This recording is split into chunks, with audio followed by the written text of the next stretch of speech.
Hello there Pokemon fans, welcome to another PlaySkape Games video, and today I've got something very exciting to show you.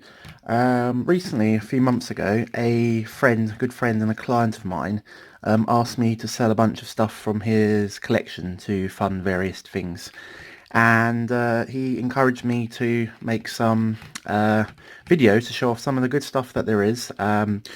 I wasn't able to video as much as I would like, but this is definitely something I had to show. I have to show off before it gets sold. So, yes. Without further ado, very excited to show you guys. It is a near complete. Well, I would say complete minus one card. I'll show you later. A complete first edition, near complete first edition base set from the original 1998, 1999 American first edition Pokemon TCG series. And yeah, I'm going to have a quickly show you through here and tell you a bit more about the set and why it's basically the most iconic and collectible English of all the TCG sets. So, as many of you know, Pokemon TCG started in Japan quite a few years beforehand in Japan, but then the cards came over to the United States in around January 1999. And these first prints, as you can see, had the first edition. Hold this phone a bit more steadily.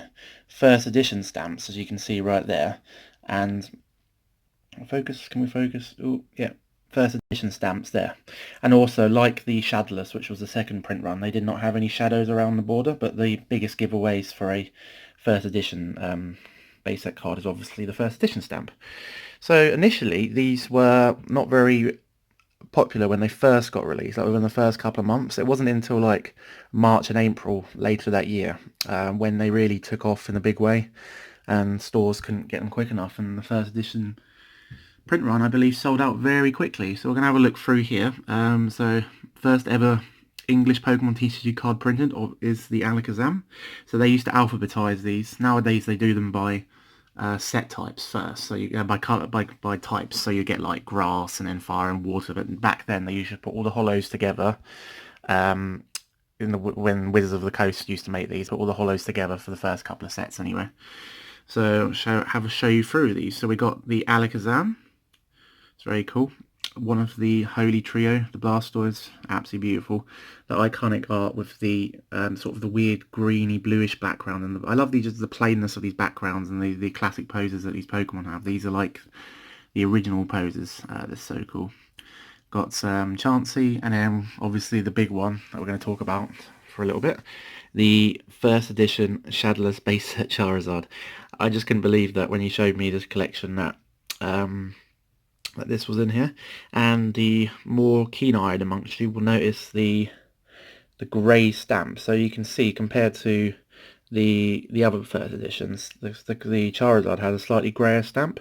Just means that I think it was like running out of ink in the printing process or something, needed to be replaced. But it doesn't make it any more valuable than it already, too much more valuable than it already is, I believe. But this, even in the condition it is, I'm not going to get it out at the moment, but all of these cards are in what, like lightly played condition, like medium, good, decent, excellent condition. None of them are near mint, but even in this condition, this card is still worth north of $1,500, I would say. So yeah, it's absolutely beautiful. The iconic original base set Charizard by Mitsuhiro Arita, still to this day the most sought after English card in the Pokemon TCG. So we got yeah, Clefairy, Gyarados, Hitmonchan, Machamp. So this Machamp wasn't actually included in the original base set booster packs. You had to buy the two-player starter set, and this was the only like first edition card that most people would have, because even in the UK. So here in the UK, the distributors never got hold of the first edition packs. I think we got them from like Jungle or Fossil onwards. But here in the UK, even we got the two-player starter set, so we still got this Machamp. And a lot of these clickbaity sort of Facebook videos and articles, they always say like, "Oh, it's worth thousands of pounds. Get your Machamps." Blah blah blah. No, it's only worth like £5 to £10, but it's still an awesome card, and it's nice to know that even like in other languages, we still got these ones. Magneton, and the lovely Mewtwo, absolutely beautiful. Look at that. Nidoking, Ninetales, Poliwrath. So there was always a weird thing going on, like early Gen 1 Pokemon. Like Poliwhirl, for some reason, was really popular and had loads of plushes and stuff. I don't know whether it was just the UK, but Poliwhirl was always around for some reason. Raichu, and completing the Holy Trio, the Venusaur, the classic artwork. Again, another Mitsuhiro Arita artwork. Absolutely beautiful. Love it. Those three are obviously worth the most. I'm not sure how much the Venusaur is worth, but I can imagine in good condition it would be over $500. And the Zapdos, completing the Hollows. It's quite amusing that Zapdos was the only one of the 3 legendary birds to be included in the base set.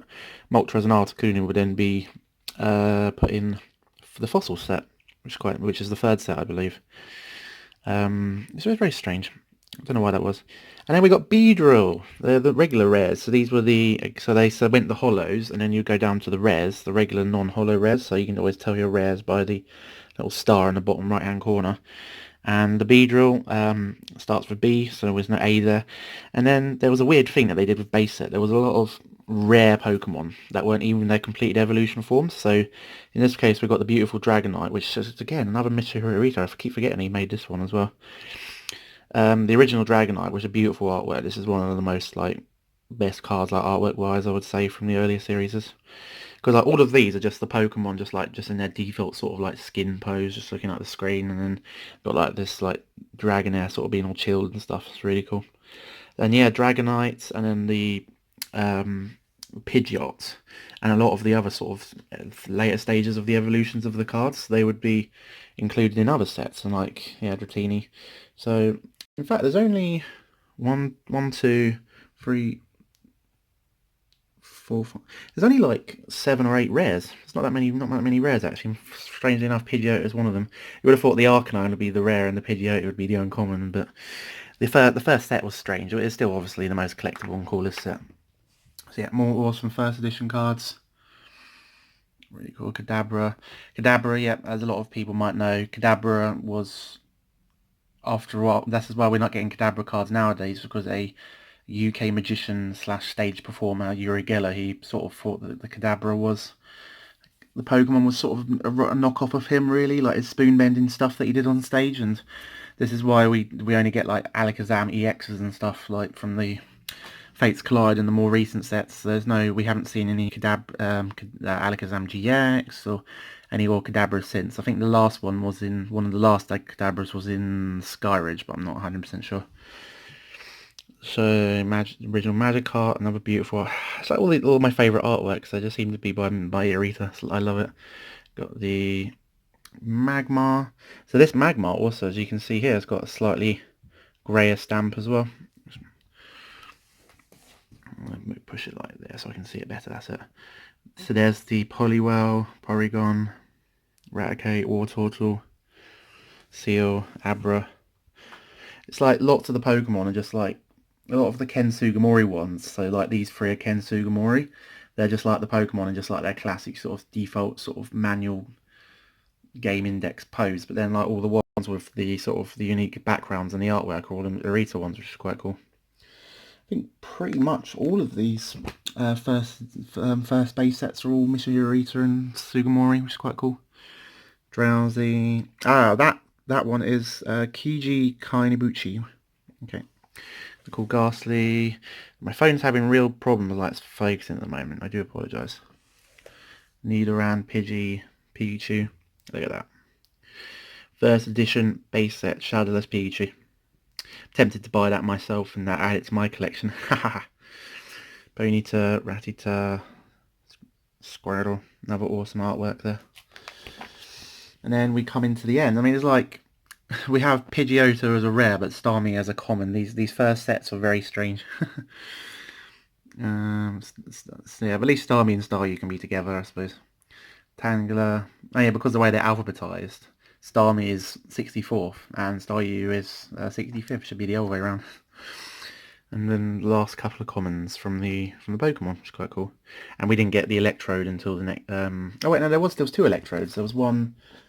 Yeah, there's one Electrode there, and then we got another one later on. So now come the trainers. Because this was the base set, the first set, then we needed a whole bunch of trainer cards for the decks, and back then there was no supporter items, stadiums, etc., etc. They were all just trainers that you could play as many as you want. So, in the case of something really really strong. Oh yeah, in the case of Scoop Up, you could just like return the Pokemon to the hands. You didn't have to flip a coin or anything, which other quite more than the other cards do. And like discarding two of the superior energy retrieval. This is the only card in the set actually that's not a first edition. I don't know why this one was missing. Don't ask me. So I got a regular one just to show you what the difference is. The stamps are always in the bottom left hand corner of these, and there's I can't off the top of my head I can't see any obvious differences. It's quite hard to tell, but there's if you look there. There's like not much of a border around like the artwork there. Whereas you look at the first editions, there's like more of an indent there, which is quite cool. I didn't notice that before. And yeah, so the trainers you could just play as many as you want. So you could play Professor Sycamore, Professor Oak every turn, discard your hand and draw 7, which is absolutely crazy. Or if you wanted to just draw cards just without discard, you just play 4 bills or Gust to Win, like multiple Lysanders at like each game, energy removal. The old decks were crazy fun, but very broken compared to like the modern TCG and stuff. And then we've got our iconic energy cards, starting with the double colorless. So double colorless has been in the Pokemon TCG since the very beginning. It's not been rotated out very often, but this August, after Unified Minds come out, we've got currently no fresh print of double colours from the Ultra Prism on sets, so double colours is due to rotate. Thankfully we got triple acceleration energy for stage 2 decks, so you got the first edition stamp in the corner there. And the last of the energies, the iconic energy cards, so you get one of these in each pack like you do nowadays as well. And yeah, they're the last 3 in the set, completing the sets of cards 102 out of 102. So yeah, just thought I'd show you this little trip back through memory lane for these first edition cards. Not many people get to see a complete first edition set, so I thought it'd be awesome to show you, well, part complete, ignoring that energy retrieval, just pretend you didn't see that. Get to see an almost complete first edition set and all of the iconic cards. So it's just really cool to be able to show these off to you guys, because not many people can get a chance to see these, and if they do, they're usually just like hiding in people's collections and the basements and cupboards and storage lockers and stuff. And yeah, just showing you leave you with the awesomeness that is the first edition base set Charizard. Yep. Thank you very much for watching this PlaySkape Games video. If you like what you see, please click that subscribe button down below and tell me which is your favourite card from the first edition base set, and have you got any first edition cards? I'd absolutely love to know. Thank you very much for watching, and I'll see you soon, Pokemon fans. Gotta catch 'em all.